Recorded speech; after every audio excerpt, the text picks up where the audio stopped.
Assalamualaikum warahmatullahi wabarakatuh. Kembali lagi ke video pembelajaran Laravel 10.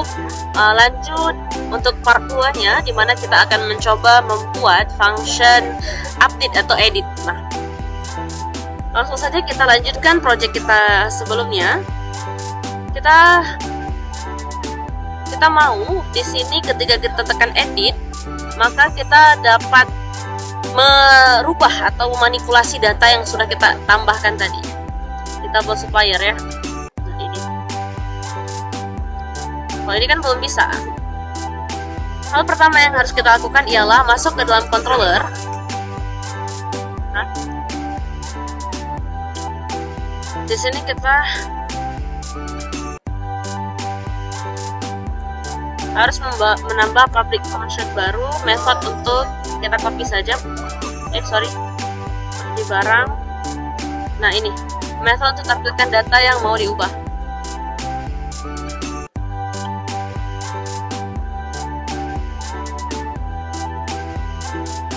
Dimana kita di sini menggunakan function edit dan memanggil controllernya di sini. Nama controllernya adalah controller supplier.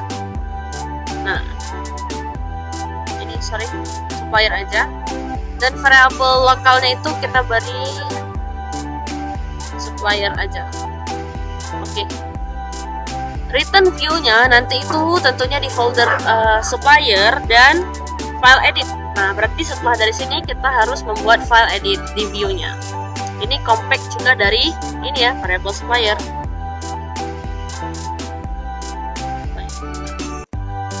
Selesai. Selanjutnya ini kita masuk membuat halaman view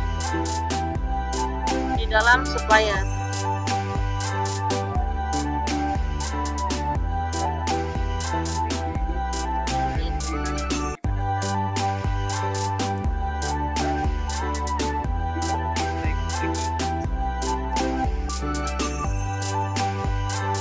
Nah, edit di sini kita bisa copy saja.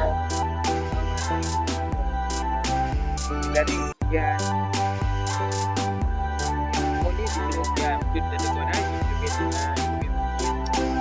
ini yang harus kita perbaiki. Yang pertama adalah di form actionnya, dimana form action ini akan menggunakan function update ya, tapi ini foldernya adalah pengurus supplier.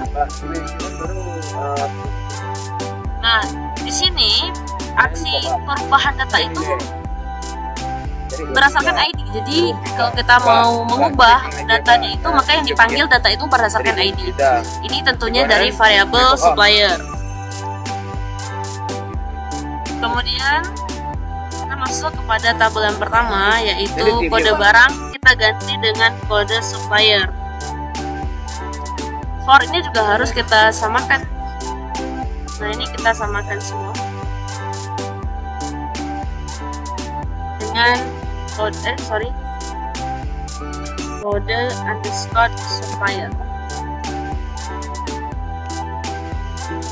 Nah, ini sudah terubah. Name-nya juga, value-nya juga. Nah, ini juga barang, ini masih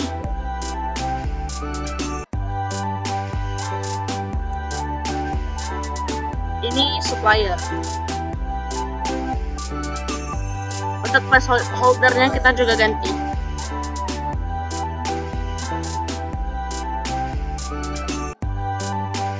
Nah, lakukan hal yang sama untuk field selanjutnya, yaitu field nama supplier,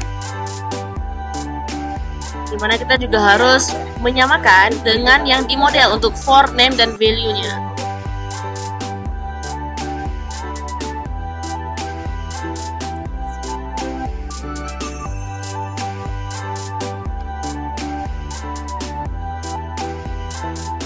Nah, di placeholder-nya juga kita ganti. Placeholder-nya ialah nama supplier. Nah, begitu juga untuk yang ketiga ya, kita lakukan hal yang sama.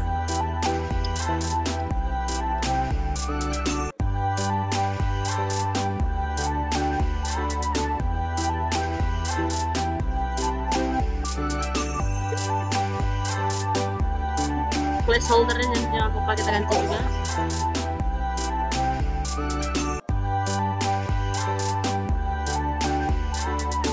Dan yang terakhir,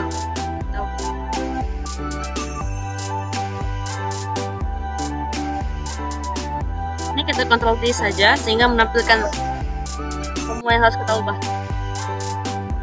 Ini menjadi tel. Nah, tadi hampir lupa. Di sini, nah, ini kita harus ubah menjadi supplier karena itu datanya dari variable supplier ini.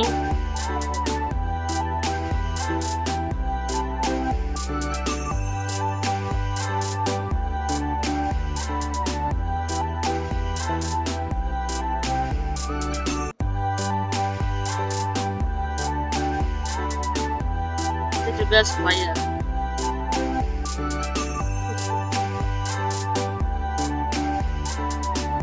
Untuk yang terakhir ya, telepon yang terakhir. Nah, selebihnya ini kita buang saja.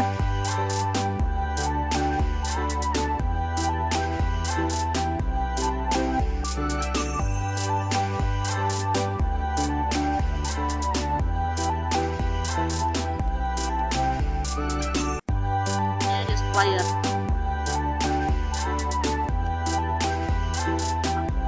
Nanti kita harus selesaikan dulu di controllernya. Setelah untuk menampilkan data yang mau diubah, alur proses edit itu, yang pertama kita harus datanya ditampilkan, kemudian setelah datanya ditampilkan, datanya kita ubah, setelah datanya kita ubah, baru kita kembalikan ke database, dan baru data yang baru itu ditampilkan kembali. Nah, metode kedua yang harus kita lakukan ialah buat metode untuk kirimkan data yang diubah di form inputan.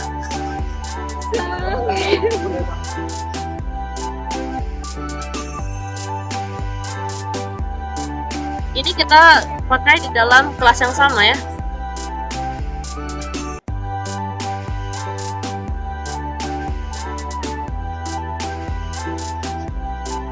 Nah, ini kategori.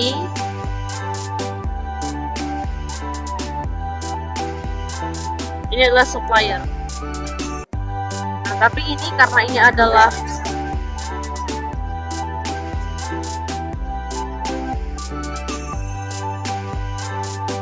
ya, ini modelnya, ini variabel lokalnya, kita validasi, kita request, dan ini jangan lupa, sorry. Nah, validasinya itu kita samakan saja dengan validasi.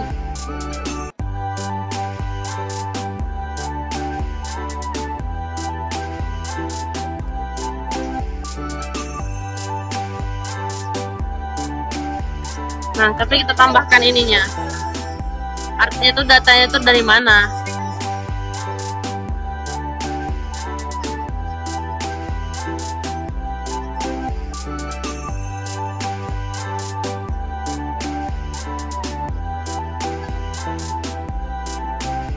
Nah,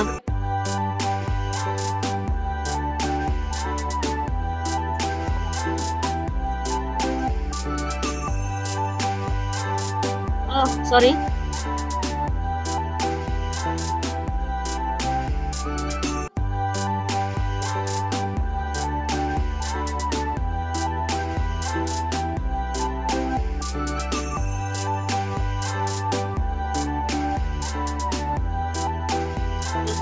Sebentar, saya cek dulu apakah mereka berada di kelas yang sama.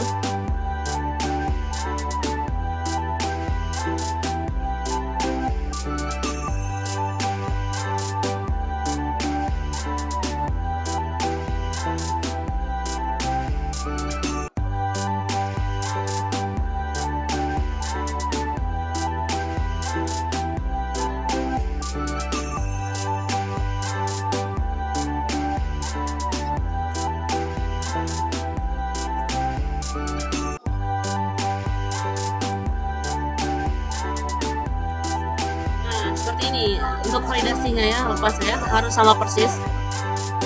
Nah, setelah kita validasi, baru kita buat satu metode lagi yang untuk mengirimkan datanya itu ke database ya. Sorry.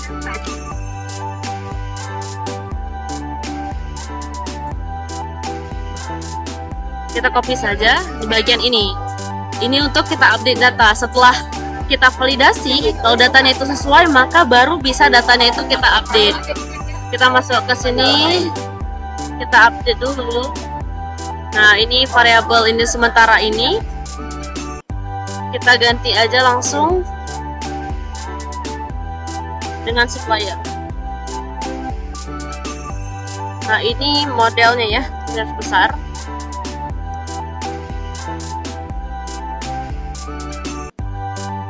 Nah, ini kita hapus karena kita hanya pakai 4 field saja. Di sini adalah Jekyll. Di sini juga Jekyll.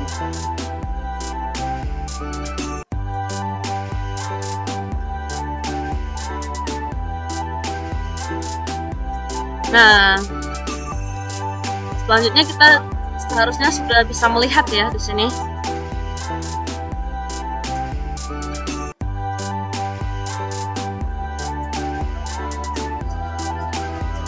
Coba saya selesaikan untuk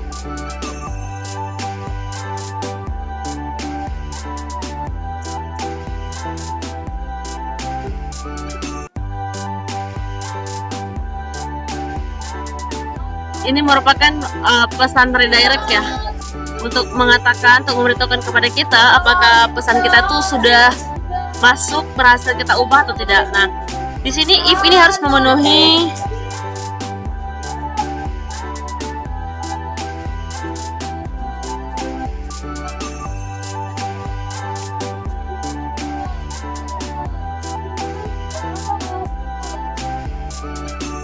Nah, itu akan kembali ke halaman indeks, data sudah bisa diubah.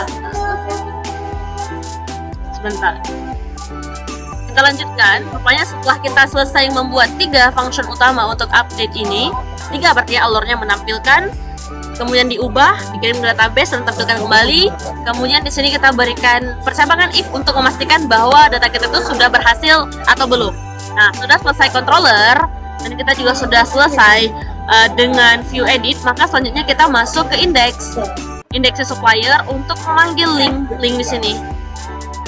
Nah, memanggil link edit ini kan belum ada linknya. Nah, kita copy saja di sini dari si barang mana ya? Nah.